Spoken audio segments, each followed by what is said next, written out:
I swear to you, I planned this message somewhere between 8 months and 12 months from now, or ago.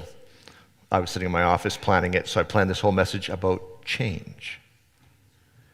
And then a couple weeks ago, Jeff says, oh, by the way, we're about to do a big change. Now, for those of you who didn't hear, Jeff, one of our founding pastors, is stepping away from Friends Church. On January 25th will be his last day. We're going to have a huge party, but he's going to go be a general manager of a golf course just outside of Sundre. And I know that seems horribly random, but Jeff's actual formal schooling is in turf management. Did anybody know that you can get a degree in turf management? It's like a golf course degree. You knew. How do you know that? Golf course, yeah. Anyways, it's up in Sundre. It's a great golf course. He tells me I don't golf, but he says it's great. They have a bunch of people put trailers there. They sell lots. So the living community. Jeff and Kathy will be able to do it together. Kathy is his wife. So living in community, golf course, like it truly is one of those golden goose moments. So I probably think, I'm going to put some words in your head and say, we're all happy for him on the one hand, right? This is where you just nod your head and be like, yes. And yet we still have a feeling of, but him leaving creates change.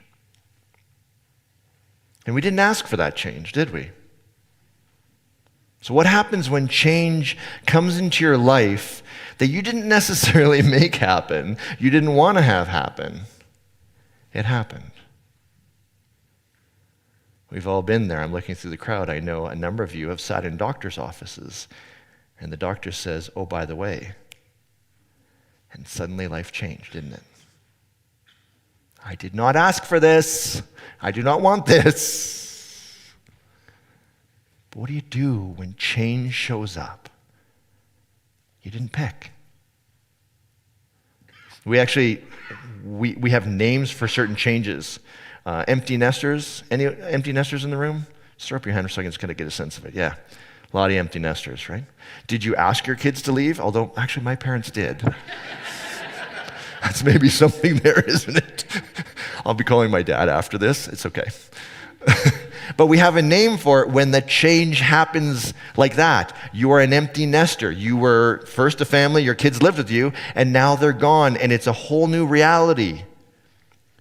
You have to walk through your house, and you're like, on the one hand, it's nice and quiet. On the other hand, it's nice and quiet. How do I deal with this change? You graduate from university, change. High school, change. We're all aging, change. The one thing in life is you will experience change. The question is, are you skillful in handling it well? There's a story about change from our spiritual ancestors in the Bible. It's a story about a guy named Jonah. Now, Jonah is us. Whenever you read these stories, look at it through the lens of that. And a big change comes into Jonah's life, and I won't tell you that for a second, but it's coming.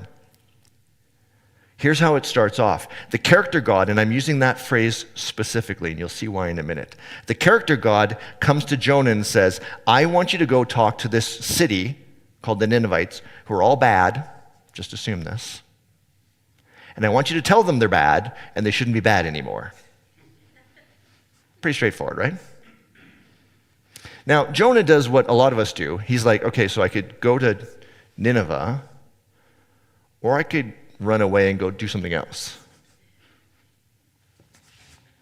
So he takes off. Now, again, this story is written, let's say it was probably written down somewhere a few hundred years BCE, but probably is a combination of stories even older than that. Now, the story reads, get up and go to the great city of Nineveh. Nineveh, by the way, is the enemy of Jonah's people. That's important to know. Because my judgment against them is because I have seen how wicked the people are. Essentially, what the character God says is he says, if they don't change their ways, I'm going to kill them all. Now you understand why I said the character God. Two things I want to say before we go further. Biblical stories often have a setup and a story. What often happens is we get focused on the setup. So wait a second. The character God in the story wants to kill everybody. Sorry, wait, what? Huh? That's the setup. Try for a minute. And the reason I use the character God all the time is because I'm trying to help you get past the setup into the story itself. Make sense? Watch when you get caught up in the setup. So the story is, these people are all going to die magically. Don't need to know why, but whatever. If Jonah goes to them and changes their mind, that's what the character God wants. So that's the setup. Jonah runs away. In the way that it works in their culture, a storm comes. The character God sends a storm to be like, bad, you, Jonah. Jonah says, okay, let's play a lottery to see which God we've made angry. Jonah gets the short straw. They throw him over the board. He gets swallowed by a big fish, lives there for 3 days, gets spit up onto the beach. Wow. We're just going to kind of skip through all of that. Think of the whale as like ancient Near East train system. We need to get the character from here to over here. So don't get too caught up in all of that craziness. For them, it would have made sense. But the story is this. Jonah goes to Nineveh after a long string of events. And he says to the people of Nineveh, you guys are bad. Stop being bad. And they stop. Now, this is the piece that I want you to see. Can you throw up the next slide for me? When the character God saw what the Ninevites had done and how they'd put a stop to their evil ways, he changed his mind and did not carry out the destruction he had threatened. Stop for a second. The character God changed his mind. Remember a couple weeks ago I talked about univocality? This idea that you can approach the Bible by saying, all the authors are the same author and everything in the Bible has to align with itself. I grew up with the saying, God is the same yesterday, today, and forever. Anyone grow up with that kind of? Univocality says these conceptions of God have to be the same. They have to work together. So God not changing his mind and God changing his mind does not work. Or you're going to have to do some mental gymnastics to make that one happen, right? And the reason we say we don't approach the text using univocality is because we don't have to wrestle with that part of the text. This author conceives of a God that changes his mind in relation to the actions of humans. If you want to explore this, there's a whole theology around this called the openness of God theology. That did not say God stays the same. Their conception of God is God changes constantly in reaction to humanity. It's just a different conception. But this change, God changed his mind, when I put it back into the story, changes everything for Jonah. Can you see how half-assed Jonah would have been in his going to tell them they're bad? Here's his enemies, who he thinks God's going to destroy if nothing else happens. If status quo stays, they're all dead. I can just see him walking through the streets. It said it took him 3 days. He's kind of meandering, hey, stop doing that over there. Hey, you guys shouldn't do that. Maybe it's coffee break time. He's not out there going seriously, people. Now here's part one of the story gets us to God changing his mind. Part two of the story, everything changes. We find Jonah sitting in the desert overlooking the city of Nineveh. Everything has changed. I was promised that if I go to Nineveh, they're all going to get destroyed. My enemies are going to be destroyed. And now the character God walks up to me and is like, yeah, we're not doing that anymore. They changed their minds. We're all good. We're saving them. Literally, I would sit down on the ground, but I can't really get up anymore that quickly. Imagine me sitting on the ground, because Jonah sits on the ground, says he's sitting on the ground, pouting. How dare you? Change has come, but he's not happy. He saved 120,000 people's lives. Should he not be happy? No, but they're his enemies. Have you ever noticed that when change comes, and when you look through the change and you see the outcome of the change, if it's positive, you feel good. You like the change. I go to the doctor. I say, I ruptured my PCL. He's like, wear this thing for 4 months and you'll be healed. Great. That's a change I can handle. It's a new fashion accessory. It looks really good, right? It's a little annoying to sleep in it, but whatever. That change works because the future looks better to me. My surgeon said, if this doesn't work, I will lock your leg in there for 6 months without it being able to move. I was like, ooh, I'll take option number 1, please. Suddenly option number 1 looked even better.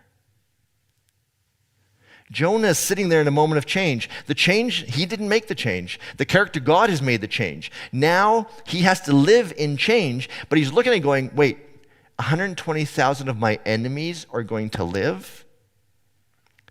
This is bad. And so he pouts. I think the wisdom in the story is exactly that. When change comes, especially change that you didn't decide to make happen, it's not like I decided to go back to school and I did. No. Change has been thrust on you. You're laid off. You find out you have an illness that you didn't know about. Your program at school said, no, we're not taking you. Your marriage ends. Change that you didn't necessarily pick. And now you're living and going, okay, what do I do with this? If your brain sees it as being, I'm going to use the term, worth it. It's like your brain does this calculation of worth it. Is it worth it? So I wear my brace for 2 more months and I don't have surgery and I go back to dirt biking. Or I spend 6 months locked in this thing and another 6 months in rehab. Worth it. Do you see how it works? Jonah's looking at this change and like, sorry, 125,000 of my enemies are going to stay alive? No. What was worth it was you genociding those buggers. Kill them all. This whole having them live, that's not worth it. I think the wisdom of the Jonah story is not, can you live in a whale for 3 days? Or even, can you conceive of a God that can change your mind? It highlights for us the common humanity of the worth it calculation. Is the change that I have to go through worth it? Jerry, double lung transplant. They cut him in half, folded him in half, pulled out his lungs, threw them away. Did they throw them away? They probably wrapped them nicely and then threw them away. But threw his old lungs away, stuffed in a new set of lungs, folded them back together, sewed them back together, put them back upright, and was like, okay. The doctor said, your post-surgery life will not be easy. What's the alternative? You're dead in a month. Worth it. If you're an optimist, your brain has learned how to hack the worth it calculation. And let's be honest, I shouldn't even say you're an optimist. We're all optimistic in some areas and pessimistic in some areas. Do you notice that? I'm very optimistic in many areas, but there's certain areas that I'm just like a horrible pessimist. I just think everything's going to go to hell in a handbasket on those ones. So it's optimist and pessimist is the wrong way of saying it. If you're dealing with change that you are optimistic about, your brain naturally will make a worth it calculation and say, yeah, it's worth it. Because making the change takes energy. This is what your brain's trying to do. It's saying, okay, so we can just keep the status quo and it won't take any energy, or I can do a bunch of work and change into something else. Is it worth it? Yes. Then your brain will do it. If you're sitting on the couch at 9 o'clock at night watching TV with your favorite drink in hand, and suddenly out of nowhere you get this thought, maybe I should work out right now. How many people's brains says they're worth it? The worth of the calculation is like total thumbs up. Anyone got that? Nice. Few of us. Unfortunately, I'm one of those people. If it's 7 o'clock in the morning, no, not worth it. I don't care if I get out of shape. 9 o'clock at night, worth it. Do you see how your brain works? Jonah is the paradigmatic idea of this is not worth it to make this change. So I'm not going to do it. He actually says, God, kill me now. I'd rather die than make this change. A little dramatic. But in a sense, we do the same thing. I'm not making this change. You just laid me off and said you'll retrain me, and now I have to go back to school? There's no way I'm doing that. You might as well just kill me. I'm just going to go on EI and sit in my couch and eat bonbons for the rest of my life. Isn't that kill me now? Or you could say, actually, I didn't really like my job that much. Sure, it had positives, it had stability. But it's not what I really wanted to do. What I really want to do is this thing over here. And if I go back to school and do all that work, I could come out the other side in this area that I really, truly want to do. Bonbons? Or the life I really want to live? See how the worth of calculation changes? I think the 12-step community has understood this a lot longer than I have. I kind of only came to this after studying Jonah for the last couple weeks. The 12-step community says, when you hit rock bottom, what I'm realizing now is rock bottom is when the calculation in your head for whatever your addiction is becomes worth it to change. Up until that point, people were like, stop drinking. They're like, why? Funny story, a friend of mine, you will never be able to figure out who this is because I don't have permission to tell this story, but let's just, whatever. They went to 12-step. After a couple weeks, they were like, so you all don't ever want to drink again? They're like, yeah, that's the point. They're like, why would I come to this thing? Not worth it. Once you understand your brain is making a worth it calculation, you realize it's not the change that's the problem. It's not even who brought it to us. It's not even the, how dare you, God. It's your brain saying doing this work is not worth it. Making this change is not worth it.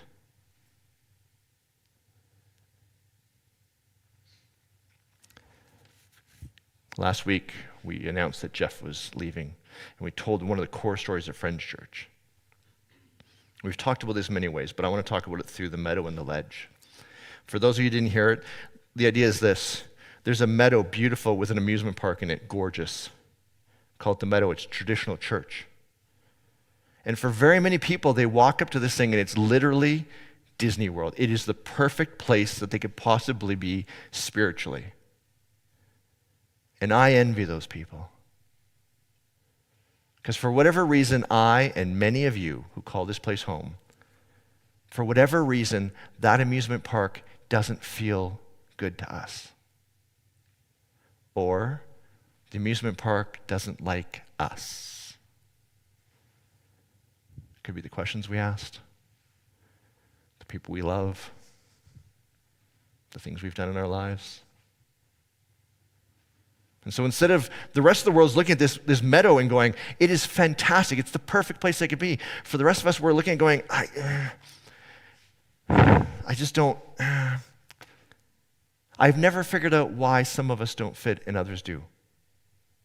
But I envy the people that do. Because for those of us who don't, there's a cliff.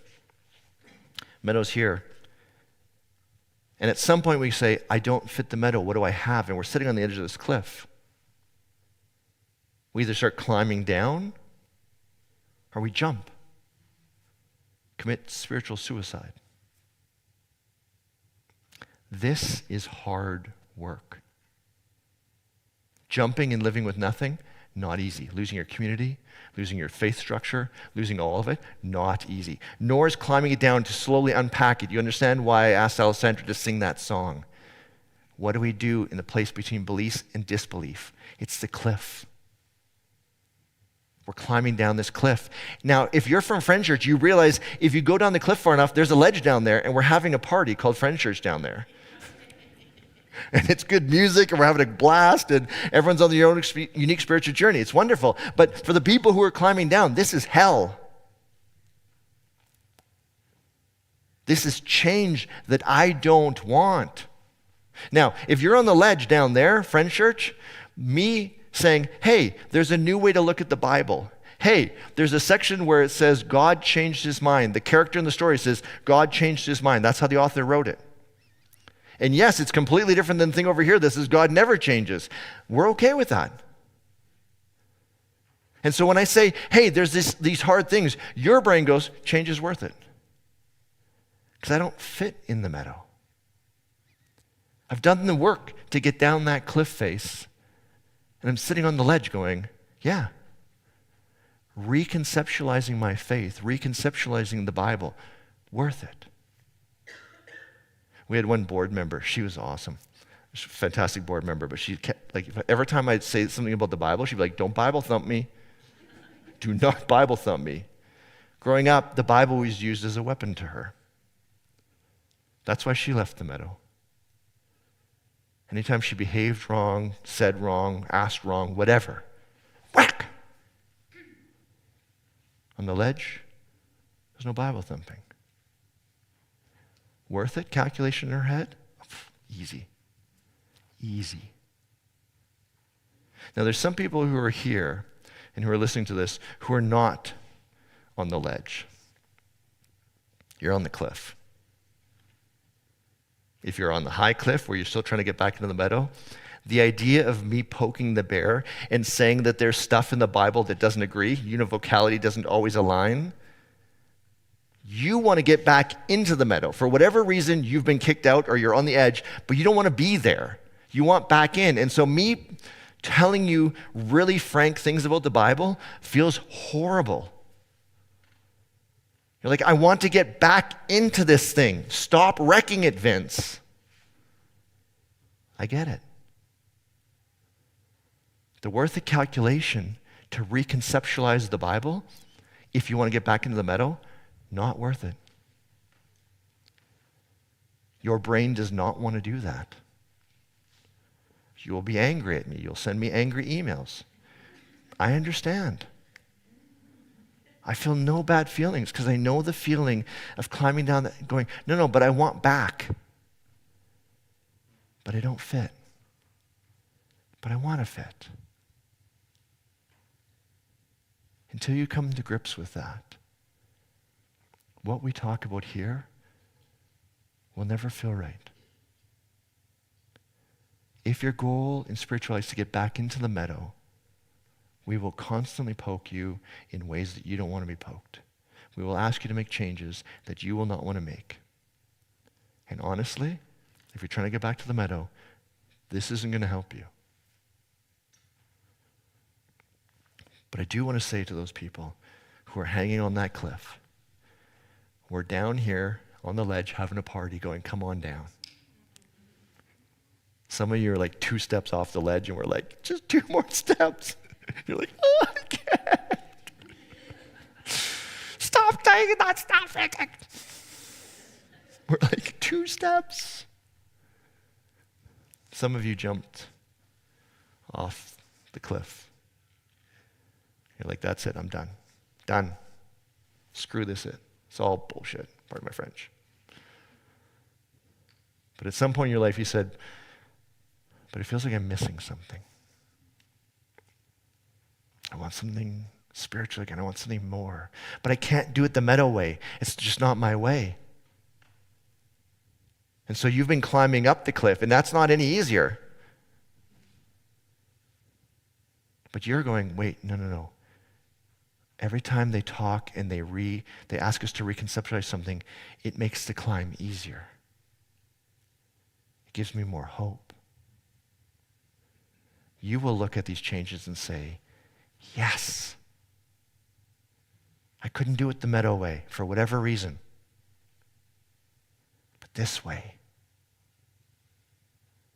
We built the ledge because I wanted spirituality again.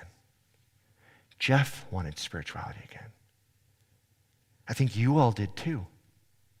I wanted to find a way to reconnect to my tradition without being in the meadow, because for whatever reason, I don't fit there. It's not easy getting to the ledge. But at risk of being a little bit all or nothing thinking, ledge is freaking awesome. Okay, let's talk about the changes we've been thinking about. I get the band, come on. Esmond, can you throw up the list for me? Remember the first week we talked about what physically is the Bible. Made up of 66 different books. The Bible is not a book. The Bible is a collection of books with many different authors and many different conceptions. We don't assign univocality, meaning it's a single book with a single author that all says the exact same thing. Different is important. We're all written in languages other than English. Everything's a translation. We risk losing the zing in translation. Thank you, Jake. That's my dad. He taught me that growing up. We only have copies of copies of copies. We don't actually have any of the original documents. So the person who wrote, the Gospel of John, we don't actually have what they wrote. We have a copy of a copy of a copy of a copy. We actually don't know how many copies they are because we don't know how to get back to the first one. So we have a bunch of copies, and the copies don't all match. Again, if you're on the top of the cliff face, you're going, Vince, shut up. Stop saying this crap. If you're on the ledge, you're going, get it. Books are made up of the Bible were chosen by humans, and they didn't all agree. I love that the guy who, Martin Luther, who made the Protestant arm of this, our tradition is all split ups. The one that came out, the Protestants, he didn't like certain books, so he just didn't use them. I kind of feel the same way sometimes. Some of the stories that we think are from the Bible aren't. This is why I have a Satan and word study today. People are like, oh, no, I know Satan is from the Bible. And I'm like, do you? How much of that is from the Bible and how much of that is from tradition? I will tell you, for those of you who can't make it, there's a lot from tradition and not much from the Bible. So, once we take this away, what do we put back in? How do we conceive of the Bible? Let's say the first Bible is three things. Ancient, ambiguous, and diverse. That's the last one, isn't it? Yes, diverse. What if we looked at the Bible through that? So when I read Jonah and God changed his mind, right? That's the character God. I don't go, but God never changes his mind. No. This author says, and God changed his mind, because that's how this author conceptualizes the character God. Diverse. It's okay. Ambiguous. What does the Bible say about adhering to tax law? Nothing. They didn't even exist. Well, actually, taxes did exist. Not in the way we understand them, but it's quiet on so many things. If you want to know how to treat your slaves, the Bible has a ton to say about that. How to live monogamously, if that's how you choose to live, the Bible has very, very, very little to say about that one. Interesting. Okay. So we said, what if we approach the Bible through this lens of wisdom? I think of it this way. I didn't bring a cup. Oh, I did. 1 second. Pardon me for stream. They're going to get mad at me. This is you. Everyone's hand. See how big my hand is? Isn't that freakishly big? Buying gloves is hell for me. I have a hand that's different from your hand, right? Wisdom says, this is our life. Everyone's life looks a little bit different, and what we're trying to do is figure out a way to put our unique hand in an optimal grip around life. If the purpose of life is to drink this bottle, I am golden, right? If I decide to hold it this way, that's not going to work very well. This is not an optimal grip. What if the Bible is the thing that says, how then could you look at your life optimally? From an optimal grip. Jonah today told us that pouting after change is this kind of a grip of life. It's not going to get us so far. Understanding the worth of calculation, that will change everything. What if we look at the Bible as stories that ask ourselves, do we have an optimal grip on our life? And how could we make it better? Suddenly I want to read these stories. I want to wrestle. What does Vince's hand look like? What does your hand look like? What does the bottle of your life look like? How do we make them go together so it works beautifully? I, they, we, taking water, you know? Okay. The skill I've tried to leave you with today is this. How do you manage change? You understand your brain is making a worth it calculation. You can tweak the worth it calculation. That's the everyday skill I want you to leave with. If you have a motivation to change your conception of the Bible, I think this is a really good one. Is it the right one? No, we don't do that. This is a conception. You don't have to hold mine or Jeff's or Friend Church's. That's not a thing. You find your own. But I really like this one. But no, you can adapt your worth of calculation. So I have one more story, and then I'm going to get the band to play him. I told you I had a connection to my mom. I have to feel some emotions here. Part of the way I work on my parts is the sadness part of me is tied to my mom, and so I don't ever want to resolve that because then I lose connection to sadness. So whenever I talk about my mom, it feels like a lot for me. I get a call from my dad. I was in the middle of something else. I said, "Can I call you back?" He said, "No. Your mom's in the hospital. She's been diagnosed with cancer." What happened? She was in the bathtub. She was having a bad day. I was washing her hair gently, and she turned her head to say something to me, and her neck snapped. Her cancer degraded her bones.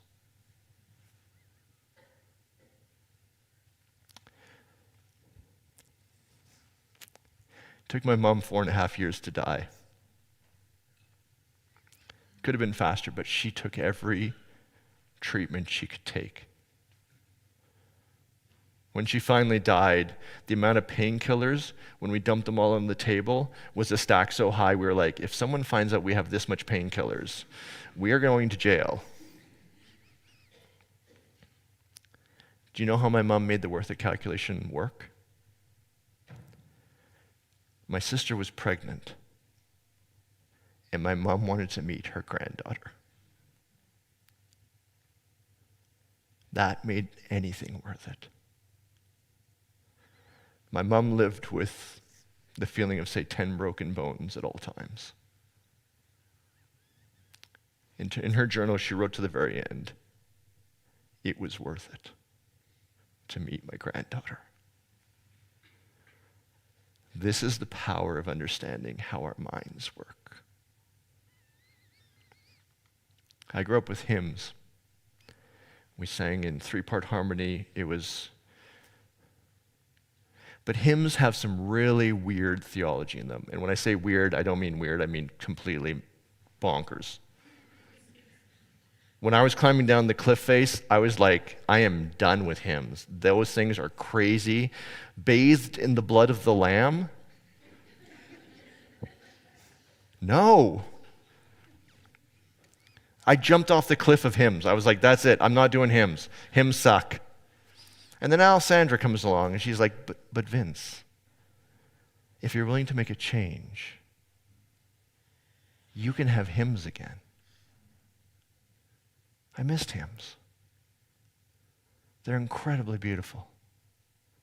Anything that's lasted for hundreds of years, worth paying attention to. And hymns have lasted longer than anything. No disrespect to what you've written, but hymns are the GOAT, greatest of all times.